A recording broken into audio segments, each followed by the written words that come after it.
Welcome into this segment of Behind the Pen presented by MostValuablePodcast.com. If you want to listen to the full podcast, go to blogtalkradio.com/MostValuablePodcast. Also, we're on iTunes, so check us out there as well. Thank you all for listening as always, and enjoy the show. And we're going to transition now into Super Bowl talk. Let's do it because... Well, it's Super Bowl Lee. Super Bowl Lee. And did you guys expect this matchup? I did not. I called it. Did not. Well, wait. What, are you talking beginning of the playoffs, beginning of the season? At any point. No. I knew the Patriots would be here at the beginning of the playoffs. I did have them beginning of the season. So, yeah, I knew the Patriots would be here. Yeah. I thought the Cardinals would be here. I had Cardinals Patriots. expectations really high. I had Cardinals winning the Super Bowl. Sorry, Brian, still for that one. I had the Falcons pretty early in the season. I had the Patriots from day one. I thought revenge the tour. Panthers would be better. I thought they'd win the division again. Yeah, but Well, hey, this Falcons team is dynamic. Dave Oster, Yeah. killing it. And we're going to talk about this Super Bowl It's a shame matchup. I'm not on the onside kick anymore. So we look at this matchup, and I want to throw this question out there to you. Obviously, this is a quarterback-driven league, right? If you're going to have a good team, you're going to lead them to the promised land. I mean, look at what the matchups in the championship game. Top 4 quarterbacks in the game today arguably were in it, as well as even in the divisional round. I mean, Brock Osweiler. Minus Osweiler and Brock the cock, baby. Cock-a-doodle-doo. and Prescott. But Osweiler, Prescott, not bad. But really, the conversation is about quarterbacks. Is this a bigger game for Matt Ryan or Tom Brady? Now, this could be an obvious answer. Ricky, what's your thoughts? I'm going to say Matt Ryan, and the reason being is it didn't hit my noodle here until it was one of those things I'm thinking, I haven't listened to The Herd in a while. Got to get my dose of Colin Cowherd because I've been off of it. But earlier this week, he said something that kind of resonated with me. And he goes, it was the Monday after the championship games, and he goes, think about this. A year ago today, we were in the same situation. Winning culture, the team that has that team where it's basically same thing. It helps when he had a dominant defense like the Broncos did, but he's basically comparing the Patriots to the Broncos. And then you look on the other side, hot shot MVP. Oh, they're going to run all over him. Hot shot MVP. I don't think I've ever heard Cam that. Newton was the one where he's dead. Oh, no, I was comparing that to the Man of the Ice. Well, it's like, one of those things where, and his point was this Falcon team, much like the Panthers, might have the same thing. People are filling your head with how good you are, how great you are. Oh, this offense, how good. And then you come out and you have a stinker because you got Bill Belichick and Tom Brady, where it's basically same thing, treating it like.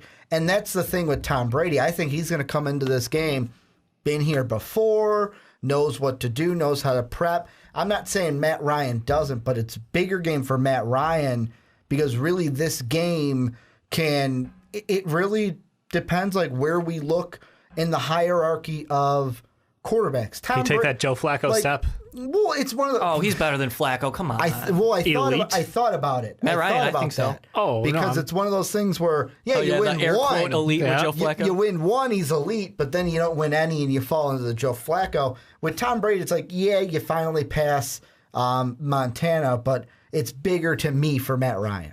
I agree with you, but for different reasons. Because I think Tom Brady has already cemented he's the GOAT quarterback of all time. And another championship is fantastic, and it's unprecedented already. So 7 Super Bowls. 7 Super Bowl appearances, and just fucking phenomenal run for this team. And this is the ultimately well-run organization in the NFL and in sports. It's a well-oiled machine. They're in the playoffs, I think, 11 out of 13 years, some crazy stats. You make it up, it's all there. So I think that the Patriots are just so prepped for the Super Bowl, and giving Belichick 2 weeks to prepare is really just, it's going to be very interesting because he'll take out your number one weapon. You ain't going to be able to use him. Well, that's the interesting thing is I don't know that you can take out, if Julio Jones is healthy, if he's 100% healthy for this game, which is if at this point in time because he is still nursing himself a little bit. But if you take out Julio Jones, I still think that they're a dangerous team because Julio is a phenomenal weapon. So shutting him down, maybe get him down to 5 for 70. That may be a shutdown day. Since 2001, sorry, Dave. Yeah. Since 2001, 14 divisional championships for the New England Patriots. That's 2 seasons that haven't been New England. And what's even crazier One Tom Brady didn't play in. Well, and what's even crazier is not Tom Brady. The play-by-play for the Patriots radio was on Dan Patrick this week, and he goes, "Yeah, I got this job 6 years ago, and this was the sixth time I have called the AFC Championship game." Yeah. It's like he's like it's just become a norm. Exactly. in It New doesn't even England. faze him. So And that's the thing where, I mean, everyone talks about like, oh, Bill Belichick, he's going to take out your number one weapon. And I do agree that Mohamed Sanu Sr. might be looked on a little bit more because it's like, hey, you know what? We can't go to Julio as much because they're double teaming him or they're coming up with is it packages the Belichick thing where to you take 'em always out. you double their second, and then you put a guy on their first and really just force it?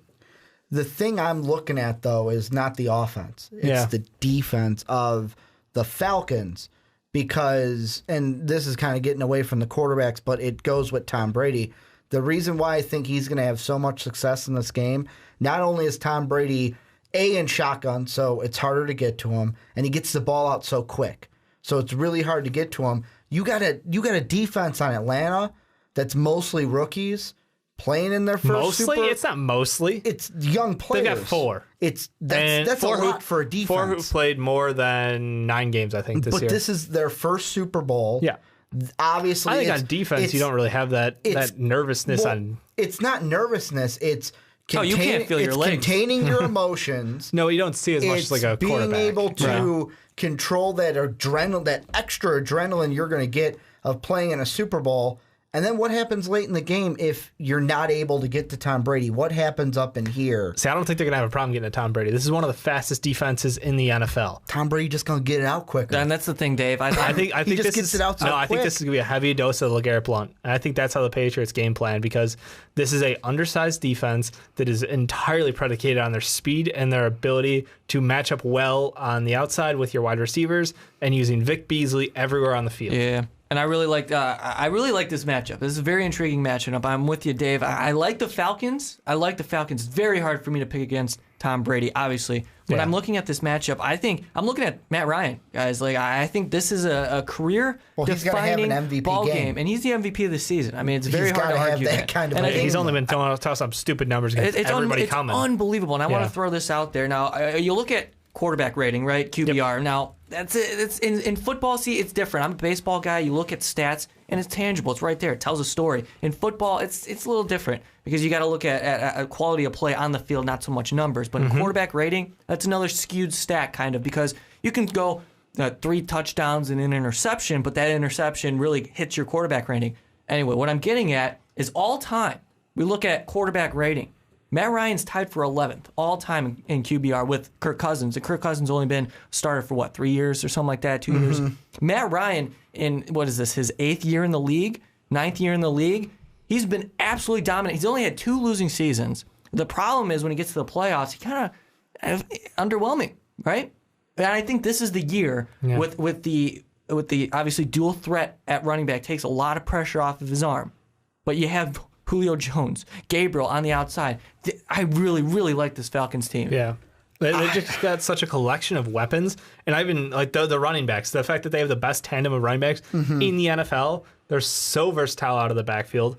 And I just think that this Falcons offense is such a dynamic force that I don't even know that Belichick is going to shut them down to expected levels. I think that this is going to be a fairly high-scoring game. I think it's going to be... Combine it with an athletic defense on Atlanta? Oh, man. It's not the fact that Bill Belichick is going to shut something down. It's going to be, to me, it comes down to adversity. On the defensive side, like I said, what if you're not able... You could use LeGarrette Blount. I don't care what the strategy is. Get the ball quicker or lean on the run game. You can't get to Tom Brady. What is that adversity going to do to you in that game? And on offense, it might be, okay, they're doing this and it's really throwing off our game. What are you going to have to change mid-game? Not like a huge change, but that one slight thing that we got to try and go to this. That is going to be, the Falcons are going to have to make a choice like that in this game, and it could mean either a victory or a loss. I don't know how. I just want it to be a close game. That's I think all it's going to want. be a good one. I mean, yeah, it's a great point. After watching the playoffs Championship this Sunday, year, my goodness. However, the one thing I will say, if you're a superstitious guy like I am a little bit, pick the Patriots, put your money on the Patriots. Why is that? They said on Mike and Mike today that 11 out of the last whatever Super Bowls, the winning team has worn 12. white.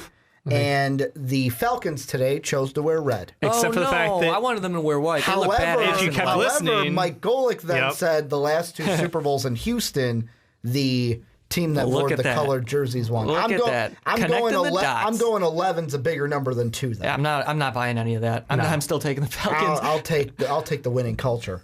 That's what I'll It's take. very hard to pick against Yeah. Tom Brady, to be honest with you. unless definitely it's the is. Giants. Well, Unless it's New York. I had them in the Super Bowl. I had them beating the Patriots in the Super well, Bowl. you guys are wrong. Very wrong. I was like, Atlanta, are they good? Yeah, maybe. But then, all of a sudden, they dominated throughout this playoff run. And by the way, the playoffs, guys, only 2 good games, and that came in the divisional round. I sort of enjoyed the beatdown championship Sunday. I did. Both teams I wanted to win won, yeah. so I got a lot out of It's that. like in the playoffs. But yeah, quality of game is unless it's my team, it's one of those like I just want good games, and especially for the Super Bowl, I just want a good game. That's all I care about. Last year was sad. I don't want to deal with another game like we saw One-sided. last Broncos, Seahawks was sad. Panthers, Broncos was sad. year. It's just one of those things where I'm like, give me a good game. I think this is going to be a good Give game. me a field yeah. I mean, goal this should win. match up pretty well. All right, so I'm taking Falcons 31-27. Bold. What do you think? Is it weird that I'm like right in the same area as you? Because I almost want to say the same thing, but I'll go 37-31 So Falcons. you're going with the points, okay? I am. It's in ground and turf. Like, So do you guys like, know that offhand makes the biggest difference the for the over under? Falcons? The At 3 spread? or 6? It opened up at 3. Right. Yeah, Do you it's know 3. The point spread though, is it like 62, 61? I have no idea. idea what Yeah, the I gotta spread look at is. that. But I mean, No. even the one thing I did look for last year, the amount of close games last year in the playoff, Seattle, Minnesota, a 1-point game. We had Pittsburgh, Cincinnati was that 18-16 game. You've got Denver, Pittsburgh was 23-16, 7-point between New England, KC, 31-24 with Carolina, Seattle, 26-20 Green Bay. That one went into overtime. That Seattle Panthers game was And then anyway. 20-18. I mean, Denver kind of all close dominated that games. one throughout. It was a lot more closer games than we course. had this year. So who you got? I am actually going to hold on my prediction because I have an onside kick that I Okay. have to give All to right, you that's next week. fair, So I'm fair going to enough. make just them saying. wait. I'm going to make them Consider wait. the turf, people. That's all I'm saying. This is a quick team on turf versus the Patriots, who usually win through adversity and I'm looking I don't forward know. to it. Tom The Brady, veteran savvy. Tom Brady didn't he beat the greatest show on turf? Turf? Tom Brady is a On great turf. goat. I called off the bat. Tom Brady's goat. It wouldn't surprise me if the Patriots win this because of everything they've done. Tom Brady's 39, right? He's got like 4 years left And in his plus- game. 4, nothing, And 14. plus, guys, Right. we didn't bring up the greatest Patriot of all time, Chris Hogan. Stop. He's going to be the No. star of this game, man. It's not the greatest. Oh my God, get out of here. Thank you guys for sticking around for this segment of Behind the Pen. If you want more Most Valuable Podcast content, click on the video up above because I don't know why you wouldn't want to keep listening to our voices every day. But again, guys, thank you all for listening. We really do appreciate you.